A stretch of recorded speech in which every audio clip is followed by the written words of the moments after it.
Urea కొరత ఎదుర్కొని తెలంగాణ రైతాంగం, వరంగల్ జిల్లా రైతాంగం, నర్సంపేట ప్రాంత రైతాంగం వరి పంట కానీ, మొక్కజొన్న కానీ, అదేవిధంగా పత్తి పంట కానీ 50% పైబడి దిగుబడి ఇలా పూర్తిగా నష్టపోవడం జరిగింది. దిగుబడి రావడం లేదు. వచ్చినటువంటి మొక్కజొన్న పంట ముందుగా చేతికి వచ్చింది.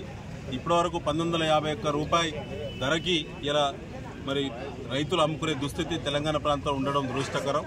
దీనికి కాంగ్రెస్ పార్టీ ప్రభుత్వం ఆలోచన లేకపోవడం, అదేవిధంగా వారు ఎప్పుడు రైతులకు సంబంధించిన పంటల కొనుగోలులో కుంభకోణాలు చేయాలా, సంపాదించాలా అనే ఆలోచన తప్ప రైతులను ఎన్నడూ కూడా ఆదుకునే ప్రయత్నం చేయలేదు. ముఖ్యంగా ఇవాళ దిగుబడి తగ్గడానికి యూరియా కొరత కారణం. యూరియా కొరతకు రేవంత్ రెడ్డి ప్రభుత్వం కారణం, కాంగ్రెస్ పార్టీ ఎమ్మెల్యేలు, కాంగ్రెస్ పార్టీ మంత్రులు కారణం.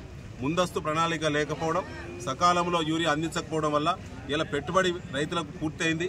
హార్వెస్టింగ్ దశ ఉన్నది.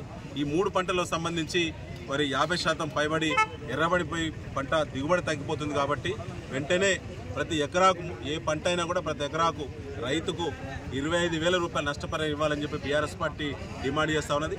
రేపు ముఖ్యమంత్రి రేవంత్ రెడ్డి గారు ఉమ్మడి వరంగల్ జిల్లా మేడారానికి వస్తున్నట్టు షెడ్యూల్ వచ్చింది. ఇవాళ మేము డిమాండ్ చేస్తూ ఉన్నాం. రేపు ఖచ్చితంగా ఈ మొక్కజొన్న ధరలు పూర్తిగా పడిపోయినాయి. మీరు బోనస్ ఇస్తామని చెప్పి గద్దెనెక్కిళ్ళు, బోనస్ దేవుడేరు కానీ ఇవాళ మద్దతు ధర కూడా దిక్కు లేదు. మద్దతు ధర కంటే 500 రూపాయలు కిందికి పోయింది. ఇలా 1951 రూపాయికి నర్సంపేటలో, వరంగల్లో ఇలా మొక్కజొన్నలు అమ్ముకునే దుస్థితికి మీరు కారణం.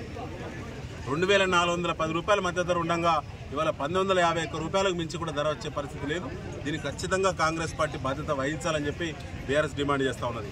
ముఖ్యంగా రేపు మార్కెట్ కొనుగోలు కేంద్రాల మీద, మద్దతు ధర కొనుగోలు మీద మేడారంకి వచ్చే ముఖ్యమంత్రి రేవంత్ రెడ్డి వెంటనే ప్రకటన చేయాలి.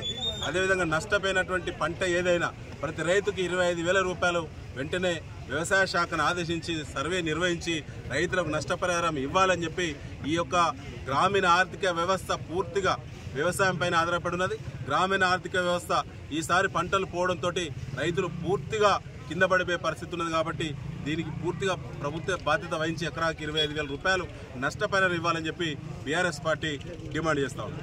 తెలుగులో న్యూస్ కి ఫాస్టెస్ట్ యాప్ ఇప్పుడు టోటల్లీ న్యూ అవతార్లో జస్ట్ 5 seconds లో కంప్లీట్ న్యూస్. సోషల్ మీడియాలో ట్రెండ్స్ కి వన్ స్టాప్ సొల్యూషన్.